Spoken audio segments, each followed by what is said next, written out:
നമ്മൾ ഇന്നലെ ഭഗവാന്റെ പ്രിയമിത്രമായ സുദാമാവിന്റെ കഥയിലൂടെ ആയിരുന്നു സഞ്ചരിച്ചിരുന്നത്.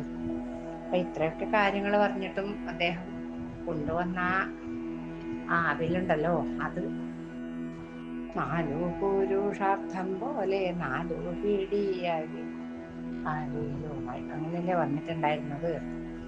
അത് കാണിക്കാനേയും തൃപ്തിയില്ല, കാണിക്കാൻ ഇഷ്ടമില്ല. ഇവിടെ സർവ്വസൗഭാഗ്യങ്ങളോടും കൂടി താമസിക്കുന്ന ആ പൊന്നു തമ്പുരാന്റെ മുമ്പിൽ ഒരു 4 പിടി ആവില്ല ഞാൻ എങ്ങനെ കാണിക്കും എന്നുള്ള സങ്കടത്തോടെ അദ്ദേഹം അത് ഒളിപ്പിച്ചു. പക്ഷേ ചില സജ്ജനങ്ങൾ പറയാറുണ്ട്, ചില ആചാര്യന്മാര് പറയാറുണ്ട്, ഒരു ദിക്കിൽ പോയിട്ട് വാതിൽ പൊട്ടിയടച്ചു വല്ലതും കിട്ടുവോ, നാളെ എൻ്റെ ഭർത്താവ് ഭഗവാനെ കാണാൻ ദ്വാരകയിലേക്ക് പോകുന്നുണ്ട്, എന്തെങ്കിലും ഒരു സാധനം കൊടുക്കണ്ടേ, എന്തെങ്കിലും തരുമോ എന്ന് ചോദിച്ചു നടക്കുന്നത് ദ്വാരകയിലേക്ക് അറിഞ്ഞിട്ട് ഭഗവാൻ ആ അഗ്രഹാരത്തിൽ ഒരു ദിക്കിൽ നോക്കിയിട്ട് പ്രൗഢഗംഭീരമായ സ്വരത്തിൽ ചോദിച്ചുത്രേ, ആരാത്? ഞാൻ സുദാമാവിന്റെ പത്നിയാണ്. എന്താ ഈ അർദ്ധരാത്രി സമയത്ത്? നാളെ എൻ്റെ ഭർത്താവ് അദ്ദേഹത്തിന്റെ എന്നാ പറയാ കൂട്ടുകാരനായ ഭഗവാനെ കാണാൻ പോവുകയാണ് ദ്വാരകയിലേക്ക്, എന്തെങ്കിലും കൊടുക്കാൻ. ഒന്നും കിട്ടിയില്ല എന്ന് പറഞ്ഞാലും കുലസ്ത്രീകൾക്ക് പറഞ്ഞ പണിയാണോ ഈ അർദ്ധരാത്രി സമയത്ത് സഞ്ചരിക്കുന്നത്? ഇത് കൊണ്ടുപോയി കൊടുത്തു പറഞ്ഞ് ഭഗവാൻ തന്നെയാണ് 4 പിടി അവര് കൊടുത്തത് എന്ന് ചില സജ്ജനങ്ങൾ പറയാറുണ്ട്. അതുകൊണ്ട് തന്നെ ഭഗവാനെ അറിയാലോ, അല്ലെങ്കിലും ഭഗവാനെ അറിയാം എന്താണ് കൊണ്ടുവരുന്നതെന്നും ഒക്കെ. ഇതൊന്നും താൻ തന്നെ കൊടുത്തതാകുമ്പോ തനിക്ക് അറിയാതിരിക്കുകയില്ലല്ലോ. അങ്ങനെ ചിലവര് പറയുന്ന, എനിക്ക് അങ്ങനെയുള്ള ചില കാര്യങ്ങൾ കേട്ടാൽ മനസ്സിൽ തങ്ങി നിൽക്കും, നല്ല ഇഷ്ടമാണ് ചില കാര്യങ്ങൾ. അതുപോലെ ഉദ്ധവനോട് ഭഗവാൻ പറയുന്നു, ഞാൻ എവിടെയും പോണില്ല ഉദ്ധവ, ഞാൻ ഭാഗവതത്തിൽ അക്ഷരസ്വരൂപിയായിട്ടുണ്ടാവുന്നില്ല, ആ ഒരു വാക്ക് ഭഗവാന്റെ. അങ്ങനെ ചില കാര്യങ്ങൾ എനിക്ക് പറ്റിപ്പം എനിക്ക് എൻ്റെ പ്രിയപ്പെട്ടൊരു തിരുമേനി പറയും, എത്ര പ്രാവശ്യം കേട്ടാലും ഇത് മനസ്സിൽ തങ്ങി നിൽക്കണമെന്നില്ല എന്ന് പറയും. അതുപോലെ തങ്ങി നിൽക്കാറില്ല ഇത്. പക്ഷെ ഇങ്ങനെ ചില കാര്യങ്ങൾ ഉണ്ടാവും, അതിലൊന്നാണ് ഇത്. അപ്പൊ അറിയാതെ കണ്ണെന്ന് കുടുകൂടാ വെള്ളം പോയി എനിക്ക് ആ സുദാമാവ് വരുന്നത്, പിന്നെ ഉദ്ധവോപദേശം, അതൊക്കെ എനിക്ക് വല്ലാതെ ഹൃദയത്തിൽ സ്പർശിക്കുന്ന ഭാഗങ്ങളാണ്. അത് സങ്കടം വരും. അതുപോലെ ബാലലീല വർണ്ണിക്കുമ്പോ അറിയാതെ ആൾക്കാരുണ്ടെന്നൊന്നും അറിയാതെ ഞാൻ കളകളാ ചിരിച്ചു പോകും. അങ്ങനെയൊക്കെയാണ് എൻ്റെ ഒരു സ്വഭാവം. നമ്മൾ പറഞ്ഞു വരുന്നത് അതൊന്നല്ല. അങ്ങനെ അത് കൊടുക്കാതിരുന്നു. ഇത്രയും വലിയ യദുകുലാധിപനായ ഭഗവാന് എല്ലാവരും നോക്കി നിൽക്കുക എങ്ങനെയാണ് എന്ന ലജ്ജാഭാരം കൊണ്ട് ബ്രാഹ്മണന് കഴിയുന്നത് ഒളിച്ചു വെച്ചു എന്നാണ് ഇന്നലെ പറഞ്ഞു വെച്ചത്. അപ്പൊ ഭഗവാൻ തന്റെ സതീർത്ഥ്യന്റെ ആകുമെന്ന ഉദ്ദേശം മനസ്സിലാക്കിയില്ലേ. ഈ ബ്രാഹ്മണൻ ധനാർത്ഥമനെ ഇതുവരെ ഭജിച്ചിട്ടില്ല. മുക്തിക്ക് വേണ്ടിയുള്ള അഹൈതുക ഭക്തിയാണ് ഇദ്ദേഹത്തിന്റെ ഇത്. ദാരിദ്ര്യ ദുഃഖം സഹിക്കവയ്യാതെ വലഞ്ഞു വന്ന പത്നിയുടെ പ്രേരണയാലാണ് ഇദ്ദേഹം ഇവിടെ വന്നിരിക്കുന്നത് തന്നെ. മറ്റൊന്നും യാചിക്കാനോ ഒന്നിനല്ല അദ്ദേഹം വന്നത്. പക്ഷെ ഇങ്ങോട്ടൊന്നും വാങ്ങാതെ ഞാൻ എങ്ങനെ എന്തെങ്കിലും കൊടുക്കും? അത് ശരിയല്ല. ചോദിക്കുന്നവന് കൊടുക്കാം, അത് ധർമ്മമാണ്. ഇദ്ദേഹം ചോദിക്കൂല. പ്രതിഫലമാണെന്ന് വരികിൽ ഇങ്ങോട്ട് കിട്ടിയതിന് പകരമാണല്ലോ പ്രതിഫലം. ഭാര്യ എനിക്ക് വേണ്ടി കൊടുത്തയച്ച അവിൽപ്പതി ലജ്ജ കൊണ്ട് എനിക്ക് തരാതെ ഇദ്ദേഹം ഒളിച്ചു വെച്ചിരിക്കുകയാണ്. ഏതായാലും യാചിച്ചു നോക്കാം, ഞാൻ അങ്ങോട്ട് യാചിക്കാം. ഭഗവാൻ വിചാരിച്ചു, ഇങ്ങോട്ട് തരുന്നത് ഞാൻ അങ്ങോട്ട് യാചിക്കാം. കുട്ടിക്കാലം മുതൽക്ക് തന്നെ ഞാൻ യാചന ശീലിച്ചവനാണല്ലോ, എനിക്കതൊന്നൊരു പുത്തരിയല്ല. ഭഗവാൻ എന്ത് ചെയ്തു? ഈ വിധ വിചാരങ്ങളോടെ ചിന്തിച്ചു സുദാമാവിനോട് പറഞ്ഞു, ആകട്ടെ, ഗൃഹത്തിൽ നിന്ന് പോരുമ്പോൾ എനിക്ക് എന്താണ് തരുവാൻ കൊണ്ടുവന്നിട്ടുള്ളത് കൂട്ടുകാരാ? എത്ര കുറച്ചാണെങ്കിൽ ആത്മാർത്ഥ ഭക്തൻ തരുമ്പോൾ അതെനിക്ക് വളരെ വലുതാണ്. ഇങ്ങോട്ട് തരൂ. പത്രം പുഷ്പം ഫലം തോയം യോമേ ഭക്തിയ പ്രേക്ഷതി തദഹം ഭക്തിബഹുതമശ്നാമി പ്രേതാത്മന എന്ന് പറയും ഭഗവാൻ. അങ്ങനെ പറയാറുണ്ട്. അതുപോലെ എന്തായാലും മതി. എന്താ, ദ്രൗപദിയുടെ ചീര, ഗജേന്ദ്രന്റെ പൂവ്, ശബരി മാതാവിന്റെ പഴം, പിന്നെ രതിദേവന്റെ ജലം, അങ്ങനെ എന്തായാലും അതുകൊണ്ടും ഭക്തിയോടെ തരുന്നതൊക്കെ ഞാൻ അത്രയും തൃപ്തനാണ്. അതുകൊണ്ട് ഒന്നും വിഷമിക്കണ്ട, എന്തെങ്കിലും കൊണ്ടുവരാതെ വയലില്ല എൻ്റെ കൂട്ടുകാരൻ, എനിക്കറിയില്ല, അതുകൊണ്ട് തരൂ തരൂ തരൂ എന്ന് ചോദിച്ചുകൊണ്ടിട്ടും ഇത്രയൊക്കെ പറഞ്ഞിട്ട് ഇദ്ദേഹം അനങ്ങാതിരിക്കുകയാണ്.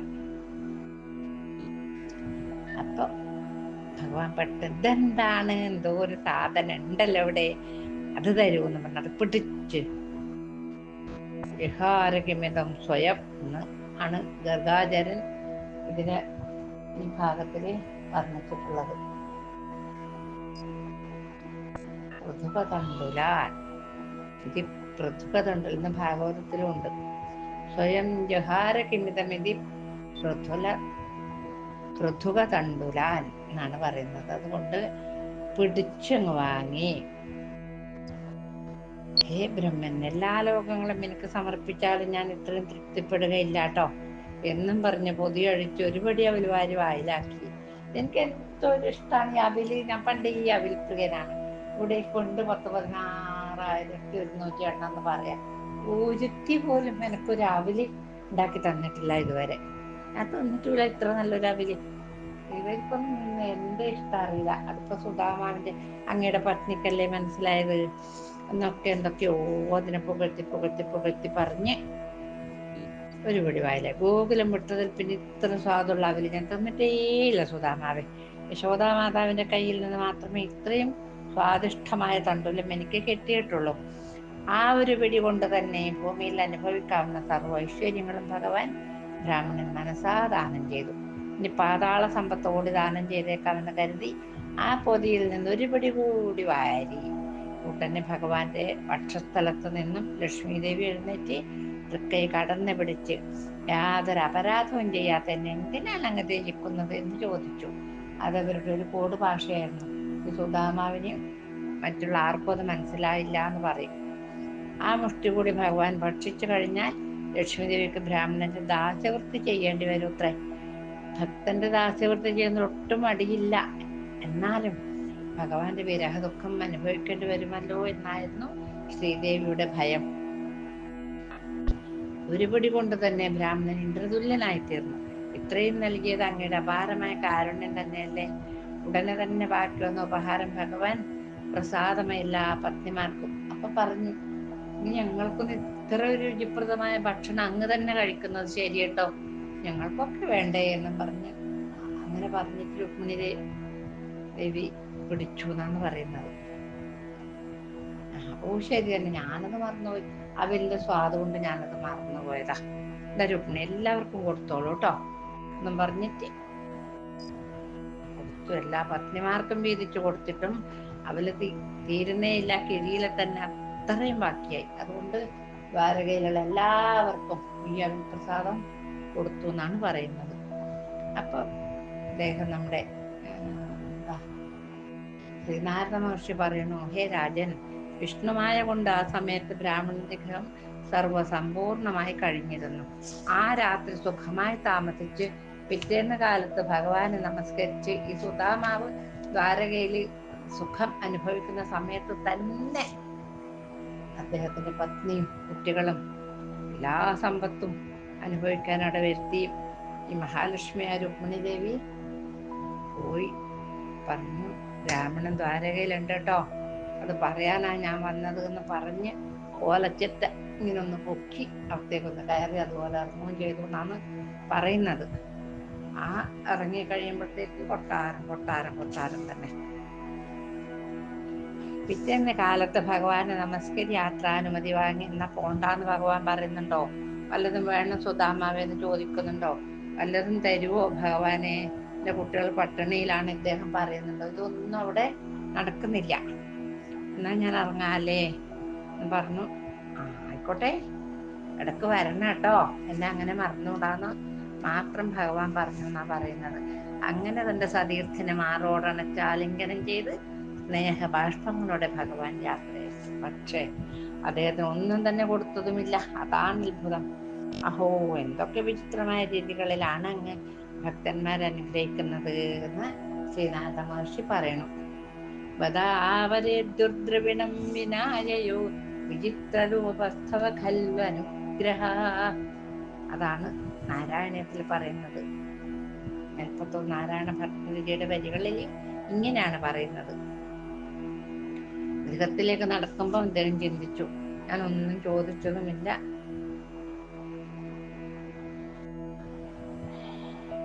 ബന്ധം വരുത്താതെ പറഞ്ഞുകൊണ്ടാൽ എന്തൊന്നു തോന്നും ഭഗവാനുള്ളിൽ. എന്തൊന്നു ഞാനിങ്ങനെ അങ്ങു ചെന്നാൽ അന്തർജനത്തോടുര ചെയ്യുക വേണ്ടു. പൂർത്തിയില ഞാനക്കഥ കഷ്ടം എന്നെ പാർത്തഞ്ഞിരിക്കുന്നു കുടുംബമെല്ലാം. അണിപ്രവാളം. അങ്ങനെ ചോദിച്ചതുമില്ല, തന്നതുമില്ല. ചോദിച്ചത് വല്ലതും തന്നേനേലോ. എന്നാൽ ആ രാവണ ഭക്തി അതിശയകരം തന്നെയാണ്. അത് സമ്മതിക്കാതെ വയ്യ. ജീർണവസ്ത്രം ധരിച്ച മുഷിഞ്ഞ നാറ് വൃത്തികെട്ട എന്നെ എത്ര സന്തോഷത്തോടെ എന്നെ കടന്നു പിടിച്ച് തന്റെ തിരുമാറ തണച്ചത് എന്റെ പൊന്നുതമ്പുരാൻ. എന്റെ പാദങ്ങൾ ഭഗവാൻ തന്നെ കഴുകിച്ചു. തന്റെ പട്ടമേഷിയിരിക്കുന്ന സ്വർണ്ണ പര്യങ്കത്തിൽ എന്നെ ഇരുത്തി. കല്ലും മണ്ണും നിറഞ്ഞ എന്റെ ഒരു പിടി അവലിനെ അത്രമാത്രം കൃഷ്ണൻ പുകഴ്ത്തി. പണ്ടെങ്ങാണ്ട് കുട്ടിക്കാലത്ത് കഴിഞ്ഞ കഥകൾ കൃഷ്ണൻ മറന്നിട്ടില്ല. കാട്ടിൽ പിറകിന് പോയ കഥയൊക്കെ എത്ര സൂക്ഷ്മമായി ഓർമ്മിച്ചു പറയണു. സ്വന്തം പട്ടമേഷിയെ കൊണ്ട് നിസ്വനായ ഈ വൃദ്ധബ്രാഹ്മണന് ചാമരം വീശിച്ചില്ലേ ഭഗവാൻ. കൃഷ്ണന്റെ ഭക്തവാത്സല്യം അപാരം തന്നെയാണ്. ഒരു ജ്യേഷ്ഠ ഭ്രാതാവിനേക്കാളും ഉപരി കൃഷ്ണൻ എന്നെ ആദരിച്ചു. ധനം ലഭിച്ചാൽ ഞാൻ ചിലപ്പോൾ മറന്നുപോയിക്കുമോ എന്റെ തമ്പുരാനെ എന്ന് വിചാരിച്ചിട്ടുണ്ടാവും ഭഗവാൻ. ചിലപ്പോൾ ഞാൻ മറന്നുപോയെങ്കിലും അല്ലേ ലോകഗതി. അതുകൊണ്ട് ആയിരിക്കും എനിക്ക് തരാതിരുന്ന നന്നായി. ഇങ്ങനെ മനോരാജ്യം വിചാരിച്ച് ബ്രാഹ്മണന്റെ ചിന്ത തന്റെ ഗൃഹത്തിലെത്തി. ദാരിദ്ര്യ ദുഃഖം ശമിപ്പിക്കാനായി തന്നെ ദ്വാരകയിലേക്ക് അയച്ച പത്നിയോട് ഉള്ളിൽ അല്പം നീരസം തോന്നി. എന്തൊന്നു ഞാൻ ഇങ്ങനെ അങ്ങു ചെന്നാൽ അന്തർജനത്തോടുര ചെയ്യുക വേണ്ടു. വൃത്തിയില ഞാനക്കഥ കഷ്ടം എന്നെ പാർത്തങ്ങിരിക്കുന്നു കുടുംബമെല്ലാം. ഞാൻ ഇങ്ങനെ ഇവർഗയോടല്ലേ പോണ്ടത്? ചോദിക്കൂല, വല്ലതും തന്നിട്ടുണ്ടോ ഭഗവാൻ? എന്റെ പത്നി ചോദിച്ച. എന്റെ കുട്ടികളും പത്നിയും എന്നെ കാണാൻ വേണ്ടി അല്ല ആർത്തിയോടെ ഞാൻ എന്തെങ്കിലും കൊണ്ടുപോകുന്നുള്ള വിചാരത്തില് നിൽക്കുകയായിരിക്കില്ലേ എന്നൊക്കെ. അല്ലെങ്കിൽ എന്റെ പത്നി ഈ ആവശ്യമുണ്ടോ എന്നെ വല്ലതും ചോദിക്കാൻ വേണ്ടിയിട്ട് ഭഗവാന്റെ അടുത്തേക്ക് പറഞ്ഞയച്ചത്? പക്ഷെ താരമില്ല. ആ ധനത്തിൽ ആശ ഉണ്ടായാൽ നന്നായില്ല. പക്ഷെ ഞാൻ എൻ്റെ ഭഗവാനെ കണ്ടില്ലേ, കണ്ടോളം കണ്ടില്ലേ, അത് മതി അത് തന്നെയാണ് ഏറ്റവും വലിയ പുണ്യം എന്നൊക്കെ വിചാരിച്ചു. ഈ ഭാര്യയുടെ വാക്ക് കേട്ട് ഞാൻ പോയത് നന്നായില്ല. പക്ഷെ ഞാൻ എൻ്റെ ഭഗവാനെ കണ്ടില്ല, എൻ്റെ കൂട്ടുകാരനെ, അത് നന്നായില്ലേ, അത് നന്നായി. ഇങ്ങനെ അങ്ങോട്ടും ഇങ്ങോട്ടും ചിന്തിച്ച് ഞാൻ ഞാൻ എന്താ അവളോട് പറയേണ്ടതെന്നൊക്കെ വിചാരിച്ച് പിടിച്ചോ, കൃഷ്ണൻ തന്നയച്ചിരിക്കുന്ന കോടി സ്വർണം എന്നാണ് ഞാൻ പോയിട്ട് പറയും. കൃഷ്ണൻ ധനലോഭിയാണ്, ധനഗർഭിതനാണ്. എങ്ങനെയല്ലാതിരിക്കും? കംസന്റെ ജയിലിലല്ലേ ജനിച്ചത്? വളർന്നത് ആരാന്റെ വീട്ടിലാണല്ലോ. നാടും വീടുമില്ലാത്തവൻ രാജാവായി കഴിഞ്ഞാൽ ഇങ്ങനെയെല്ലാം ഭവിക്കും. നിർധനൻ ധനവാനായ ദാനം ചെയ്യുമോ? ഇല്ല. എന്റെ മിത്രമായ കൃഷ്ണനെ ഞാൻ ശപിക്കുന്നതും ശരിയല്ല. ഒന്നും തരാതെ മടക്കി അയച്ചതിനാൽ ഞാൻ സന്തോഷവാനാണെന്നല്ലാതെ ഞാൻ എൻ്റെ ഭഗവാനെ കുറിച്ച് ഒന്നും ഒരു മോശം വാക്കു പറയില്ല. ആരെങ്കിലും അപവാദം പറഞ്ഞോട്ടെ, എന്റെ തലയിലേക്ക് ഞാനല്ലേ അനുഭവിക്കേണ്ടത്. ഇങ്ങനെയൊക്കെ വിചാരിച്ചുകൊണ്ട് നടക്കുന്ന സമയത്ത് ഗ്രാമത്തിലേക്ക് എത്തി. മനോരാജ്യം വിചാരിച്ച് നടന്ന് തനിക്ക് വഴിതെറ്റിപ്പോയെന്നാണ് സാധു വിപ്രൻ കരുതിയത്. കോട്ടയും കൊത്തളവും വലിയ മതിലുകളും കിടങ്ങുകളും സ്വർണ്ണപ്രാസാദങ്ങളും തോരണങ്ങളും കൊടിക്കൂറകളും എല്ലാം ദ്വാരക പോലെ തന്നെ ഇരിക്കുന്നു. ഗ്രാമം മുഴുവനും ഇവരുടെ ഭവനം മാത്രമല്ല. അങ്ങനെയാണ് ആ പത്നി പ്രാർത്ഥിച്ചത് ഭഗവാനോട്. എൻ്റെ ഈ ഗ്രാമം മുഴുവനും സർവസമ്പൽപ്രദമാക്കി തീർക്കണേ എന്നാണ് ആ പത്നി പ്രാർത്ഥിച്ചിട്ടുണ്ടായിരുന്നത്. അങ്ങനെ താൻ ദ്വാരകയിൽ തന്നെ തിരിച്ചെത്തിയോ? ഞാനിങ്ങനെ ചിന്തിച്ച് തിരിച്ചു വന്നുപോയി. ഇതെന്തൊരു അത്ഭുതം! അല്ല, ദ്വാരകയല്ല ഇത്. ദ്വാരകയിലെ മന്ദിരങ്ങളും ഇത് കുറെ പഴയതാണ്. ഇവ എല്ലാം പൂത്ത ഇന്നലെ പണി തീർന്ന പോലെ ഉണ്ടല്ലോ. അദ്ദേഹം ചിന്താകുലനായി തെരുവിൽ തന്നെ പകച്ചു നിന്നു. ഗ്രാമവാസികൾ അയൽക്കാർ സ്വഗൃഹം കാണിച്ചു കൊടുത്തിട്ടും സുധാമാവിന് വിശ്വാസമായില്ല. പരിചാരക വൃന്ദം ബ്രാഹ്മണിയെ വിവരം അറിയിച്ചു. ബ്രാഹ്മണിക്ക് പരിചാരക വൃന്ദമൊക്കെയാണ്. ബ്രാഹ്മണി സ്വർണ്ണപ്പല്ലക്കിലേറി സർവാഭരണ വിഭൂഷിതയായി പരിചാരികളാൽ പരിവൃതരായി കൊണ്ടുവന്ന് ഭർത്താവിന്റെ മുമ്പിലെത്തി വണങ്ങി നിന്നു. ഇപ്പോൾ മഹാലക്ഷ്മിയെ പോലെ ആയിത്തീർന്നത് കൃഷ്ണന്റെ കൃപാകടാക്ഷം തന്നെ എന്ന് ബ്രാഹ്മണന് ബോധ്യമായി. ശ്രീകൃഷ്ണ ഭവനത്തിന് തുല്യമായ തന്റെ ഗൃഹവും അലങ്കാരങ്ങളും ഭോജദ്രവ്യങ്ങളും വിധാനങ്ങളും സ്വർണ്ണപാത്രങ്ങളും എല്ലാം കണ്ട് ബ്രാഹ്മണൻ ഭഗവാനെ മനസാസ്മരിച്ചു. കൃഷ്ണ, ദ്വാരകയിൽ നിന്നും പോരുന്ന വഴി അങ്ങയുടെ മായയാൽ എന്നെ അല്പനേരം മോഹിപ്പിച്ചു. അങ്ങയുടെ നിഷ്കാരണ ഭക്തനായ എന്നെ ഇനിയും മായയിട്ട് വലക്കരുതേ എന്ന് ബ്രാഹ്മണൻ പ്രാർത്ഥിച്ചു. എനിക്കെന്നും അങ്ങയുടെ സ്നേഹം മാത്രം മതി.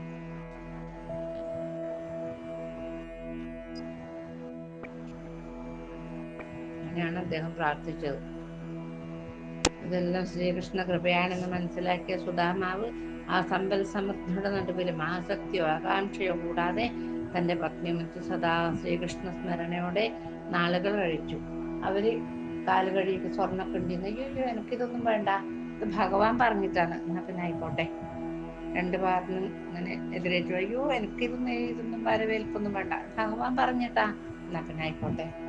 സ്വർണ്ണപാത്രത്തിൽ ഭക്ഷണം, അയ്യോ എനിക്കിതൊന്നും വേണ്ട, ഭഗവാൻ പറഞ്ഞിട്ടാണ്, എന്നാലായിക്കോട്ടെ. സ്വർണ്ണ തൽപ്പത്തില് പട്ട് കടക്ക വിരിച്ചു, ഇവിടെ കിടക്കണം, അയ്യോ എനിക്ക് ഇവിടെ നിന്ന് കിടന്ന് ഉറപ്പ് വരില്ല, വേണ്ട വേണ്ട, ഭഗവാൻ പറഞ്ഞിട്ടാണ്, എന്നാ ആയിക്കോട്ടെ. ഇങ്ങനെ ഓരോന്നും ഭഗവാൻ പറഞ്ഞിട്ടാണ്, എന്നാ ആയിക്കോട്ടെ എന്ന് പറയും. അങ്ങനെ ഭഗവാനെ മാത്രം സ്മരിച്ചുകൊണ്ട്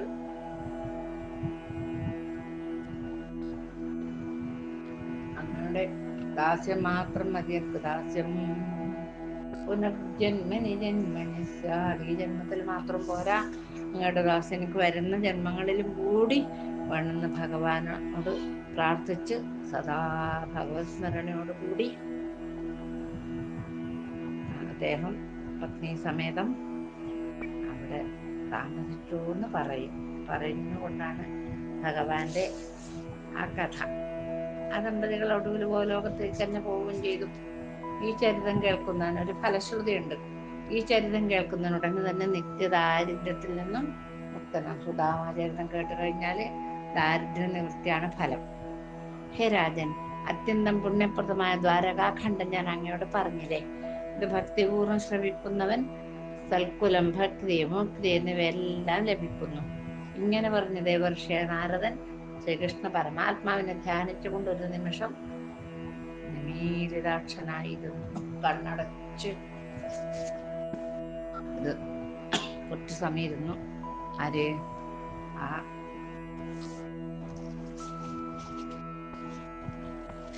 ശ്രീനാരദ മഹർഷി.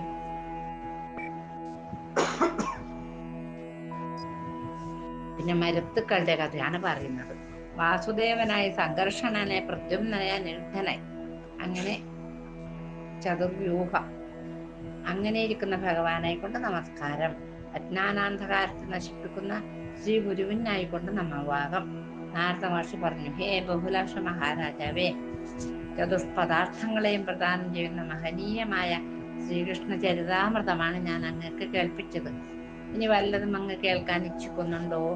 അങ്ങയെപ്പോലെ ധന്യനും ശ്രീകൃഷ്ണ ഭക്തനുമായ ഒരു ശ്രോതാവിന് ലഭിച്ച ഞാനും സുഹൃത്ത് തന്നെയാണ്. അതാണ് എത്രമാത്രം ശ്രോതാക്കൾക്ക് താല്പര്യമുണ്ട് അത്രമാത്രം വക്താവിന് പറയാനും താല്പര്യമാണ്. അത് അവരുടെ സുഹൃതം എന്നാണ് അവർ വിചാരിക്കുക. നാരദവാക്യം കേട്ട ബഹുളാശം പറഞ്ഞു, ഭഗവാൻ ഉഗ്രസേനനെ എതിരാജാവായി വാഴിച്ചു എന്നങ്ങ് പറഞ്ഞല്ലോ. മരുത്വാന്റെ പുനർജന്മമാണ് ഉഗ്രസേന എന്ന് ഗോലോക ഖണ്ഡത്തിലും അങ്ങ് പറഞ്ഞതായി ഞാൻ ഓർക്കുന്നുണ്ട്. മരുത്തൻ ആരായിരുന്നു? എന്തു പുണ്യം കൊണ്ടാണ് ഉഗ്രസേനായി ജനിച്ചതെന്ന് പറഞ്ഞു കേൾപ്പിക്കുക. അതാണ് ഇനിയിപ്പൊ എനിക്ക് കേൾക്കാൻ ആഗ്രഹം. മിഥിലാധിപന്റെ ചോദ്യം കേട്ട നാരദ മഹർഷി പറയാൻ തുടങ്ങി.